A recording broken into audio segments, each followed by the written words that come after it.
What if the reality we perceive and understand is not as straightforward as it appears? What if the very concept of motion, a fundamental aspect of our physical world, is an illusion? These are the questions that Zeno of Elea, a Greek philosopher from the 5th century BCE, grappled with in his series of paradoxes, challenging our common sense and notions of reality and time. Firstly, there's the dichotomy paradox, or the racecourse paradox.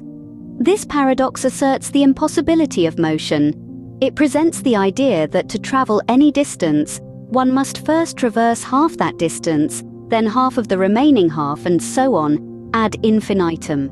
This implies an infinite number of tasks that must be accomplished before any journey can be completed, thus leading to the conclusion that motion, in fact, is impossible. Then, we have the Achilles and the tortoise paradox.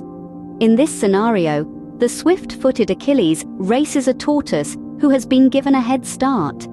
Zeno posits that Achilles can never overtake the tortoise. Why? Because each time Achilles reaches the spot where the tortoise was, the tortoise has moved a bit ahead, creating a new gap. This process continues indefinitely, hence Achilles can never catch up to the tortoise. Next, consider the arrow paradox. This paradox challenges the very existence of motion. Zeno argues that an arrow in flight, at any given moment, must be stationary as it occupies a specific position in space. If motion comprises such motionless moments, then does motion truly exist? Lastly, we encounter the stadium paradox. Here, two objects moving at the same speed in opposite directions will never overtake each other. As with the dichotomy paradox, this argument centers on the concept of an infinite series of tasks to be completed.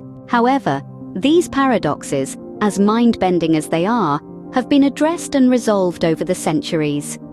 Aristotle, for instance, offered a detailed critique of Zeno's paradoxes, pointing out the flaws in his reasoning and the misconstrued interpretations of his concepts. Yet, the significance of Zeno's paradoxes is undeniable. They have left an indelible mark on philosophy, mathematics, and physics, prompting us to constantly re-evaluate our understanding of reality, infinity, and the very perception of motion. So, in this exploration of Zeno's paradoxes, we've journeyed from the impossibility of motion in the dichotomy paradox to the perennially increasing gap in the Achilles and the tortoise paradox, the stationary flight in the arrow paradox, and the never-ending pursuit in the stadium paradox. We've seen how these paradoxes have been addressed, and we've acknowledged their lasting influence and significance.